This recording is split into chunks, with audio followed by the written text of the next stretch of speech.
So మన వాళ్ళు ఇవి తినండి ఇలా తినండి అని పెట్టిన పద్ధతులు they are very valid.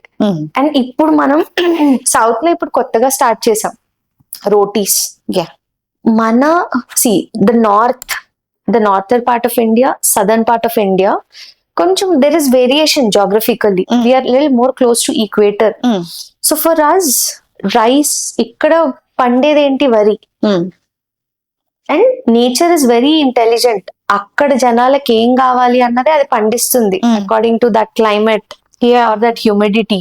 Maybe that భూమి అలా ఎప్పుడైతే మనం అక్కడ లోకల్ వెరైటీ తింటామో that local variety will observe all the minerals that is essential. You get a hybrid or exported plant, it will not be able to absorb it. So ఇప్పుడు మనకి deficiency అన్ని, ఈ వైటమిన్ డెఫిషియన్స్ అన్ని ఎందుకు వస్తున్నాయంటే ఎందుకే fancy names చెప్తారు వచ్చి I'm eating this. But if you see in our culture we have always been eating like that. మన అమ్మమ్మలు గాని వీళ్ళు కూడా రైస్, పప్పు లేదా ఒక ఫ్రై, ఇవన్నీ it is making our meal wholesome. ఒక 2-3 వెరైటీలు పెట్టుకొని మంచిగా తినేవాళ్ళు, ఒకటే కాకుండా. Getting it is probiotic. And మా మమ్మీ నాకు when I was growing up మా మమ్మీ చెప్పారు డైలీ సద్దన్నం ఖచ్చితంగా ఉండేది అని. There is no better probiotic than సద్దన్నం. ఒక 1 month అది తిని చూడండి, you will cools down, you will see a lot of changes in yourself. సద్దన్నం విత్ ఊరగాయ. నేనైతే సిగ్గు లేకుండా ఊరగాయతోనే తింటాను.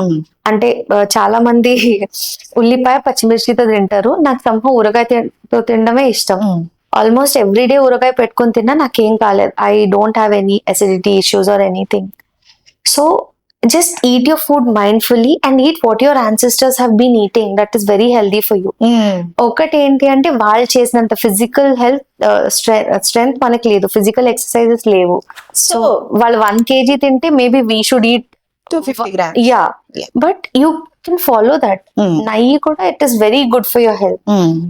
అప్పట్లో మనకి ఒంగోలు గిద్ద అని, మల్నాడ్ గిద్ద, ఇవన్నీ దేశీ ఆవులు ఉండేవి. A2, what is now categorized in A2. The ghee from these cow is very, very healthy, especially for your gut. పాలు వద్దు అంటున్నాం కదా, అంటే definitely we have grown up, we don't need milk, but we can have the other milk products like ghee especially is very good. And నాకు ఒక concept అర్థం కాదు హారిక, అంటే don't get me wrong. Okay, నా పాయింట్ ఏంటి అంటే ఇప్పుడు veganism కొంతమంది ఫాలో అవుతాం కదా, పాలు ఓన్లీ దూడకే అని చాలా దగ్గరలో వాల్ మీద నేను కొటేషన్లు రాయటం చాలా దగ్గర చదివాను. సో అంటే ఇప్పుడు మాకు we use to have buffaloes, we still have one at home. So ఒక సర్టన్ అమౌంట్ తర్వాత దూడ పాలు ఎక్కువ తాగేసిందంటే దానికి మోషన్ అవుతుంది, దానికి అరగదు. దాంట్లో మళ్ళీ మనం బెల్లం పెట్టాలి, దానికి కొంచెం ఉప్పు పెట్టాలి, ఏవేవో చేస్తుంటది అమ్మ. సో పాలు ఓన్లీ ఫర్ దూడక అనే కాన్సెప్ట్ లో దూడ అన్ని పాలు తాగలేదు. ఇప్పుడు సపోజ్ ఒక బఫేలో 5 లీటర్ల పాలు ప్రొడ్యూస్ చేస్తుంది అంటే మోర్ దెన్ 1/2 లీటర్ 3/4 లీటర్ కంటే దూడ ఇంకా తాగకూడదు, లేకపోతే దాని స్టమక్ డైజెషన్ అవ్వదు. ఇంకొకటి పాలు అలానే దాంట్లో వదిలేసామంటే it will, I mean that is not good for దానికి బాగా నొప్పి వస్తుంది. అవును. సో ఈ కేసులో దూడకి ఓన్లీ పాలు అన్న కొటేషన్ కి నాకు జస్టిఫికేషన్ అనిపించలేదు. అంటే చిన్నప్పటి నుంచి నేను అలానే చూస్తూ ఉన్నాను కాబట్టి కొంచెం నువ్వు అది చెప్పు. ట్రూ. అంటే I don't know if I'm the right person to talk about this because I haven't done too much of research. But అంటే I will agree to it partially. ఎందుకు అంటే లైక్ ఐ సెడ్ మన native breed cows in పాతకాలంలో ప్రతి ఇంట్లో ఆవు ఉండేది, fresh గా from cow to glass, you know it was unadulterated, which is very good.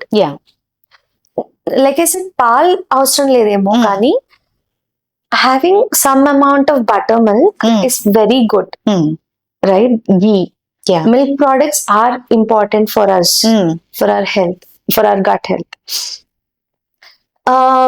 ఇప్పుడు ఏమవుతోంది అంటే ఈ జెర్సీ ఆవులు ఇంట్రడ్యూస్ చేశారు Yeah. మనకి. Jersey is not an Indian breed. అవి ఎందుకు? బికాస్ మన దేశీ ఆవులు 5 లీటర్స్ 6 లీటర్స్ ఇస్తాయి, ఇవి రోజుకి 20-25 ఇస్తాయి. యా సో డైరీకి for the dairy companies it's very profitable. And they are a foreign breed. They have to be adapted to Indian environment. India is very hot a country. Yeah So దానికి heavy steroids అవంన్నీ ఇచ్చి a lot of toxins are going into those cows. And we are assumingly milk is healthy. మనం ఆ steroids తీసుకున్న cow milk మనం తాగుతున్నాం అంటే what are you having? Okay Right? It is chemicals. One point is this. Point 2, అంటే ఇప్పుడు హ్యాపీగా forms లో పెట్టి వాటిని వదిలేసి అక్కడ మిల్క్ దూడ తాగినంత తాగి మిగతాది మనం తీసుకునే type, it is very good. It is a win win situation for both cows and us. But ఇప్పట్లో that is not the case.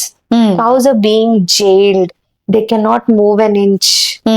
And lot of like you said అవి పాలు బాగా ఇవ్వాలి అన్న దానికి a lot of injections go into them. It's the same case with meat also. Okay బాగా బలవాలి కోడ్లు are ఏదైనా దే ఇంజెక్షన్స్ ఇస్తున్నారు. So consuming that is not healthy. అంటే ఆవుల్ని టార్చర్ పెడుతున్నాం ఒక విధంగా అన్న ఆ పాయింట్ కరెక్టే కదా. I agree. సో అంటే my view point is that. So అది that's the problem. I think everything goes in to extreme. People discuss in extreme. ఆ లాజిక్ ఎందుకు వచ్చింది అన్న పాయింట్ మర్చిపోయి okay veganism or I'll eat non-veg. It is becoming extreme. Nobody is thinking about why this started. So if as long as we are not harming the cows and having its products, I think it is very good. Yeah Because నేను personally milk తగ్గించాను. నాకు అంటే tea పిచ్చి కొంచెం బాగా ఎక్కువ ఉండేది. ఇప్పుడు కాన్షియస్లీ తగ్గించేసాను because tea is not very healthy. But still probably that you can't take a Hyderabadi out of a person అన్నట్టు ఐమ్ దట్ చాయ్ పర్సన్. కొన్ని మీమ్స్ కూడా చూసాను, అది నేనే అనిపిస్తుంది. హైదరాబాదీ को किडनैप कैसे करना है, चाय बोलो लेके जाओ. I used to be like that. So consciously I've cut down milk, but I take other milk products, cow ghee or పెరుగు ఇలాంటివి. అండ్ నేను ఆ ఫార్మ్స్ కి వెళ్ళి విజిట్ చేసి అక్కడ ఆవుల్ని ఎలా పెంచుతున్నారు, they are not being hurt, ఇవన్నీ చూసి ఈ ప్రొడక్ట్స్ నేను అక్కడి నుంచే తీసుకున్నా. I don't just because somebody is telling I'm not buying anything. So I'm someone like that. బెంగళూరులో ఇప్పుడు ఇది చాలా ఎక్కువ ఉంది. ఈవెన్ హైదరాబాద్ లో కూడా bringing back the native breeds and చాలా గోశాలలు కూడా ఉన్నాయి. I'm very happy that this is and happening. కొంతమంది పుంగును రావులు అంటారు. అవును. అవును. అనిపిస్తుంది. యా. సో ఐఎమ్ అంటే అట్లీస్ట్ కాన్షియస్లీ మనం ఎఫర్ట్స్ పెడితే ఇలా జెన్యున్ గా ఆవుల్ని బాగా చూసుకుని జెన్యున్ ప్రొడక్ట్స్ జనాలకి వెళ్ళాలి అనే థాట్ ప్రాసెస్ ఉన్న వాళ్ళు దే విల్ సర్వైవ్. అట్లీస్ట్ మనం కాన్షియస్ గా ఈ ఎఫర్ట్స్ పెడితే అలాంటి I feel they should prosper because everybody is going to be happy in this kind of an environment.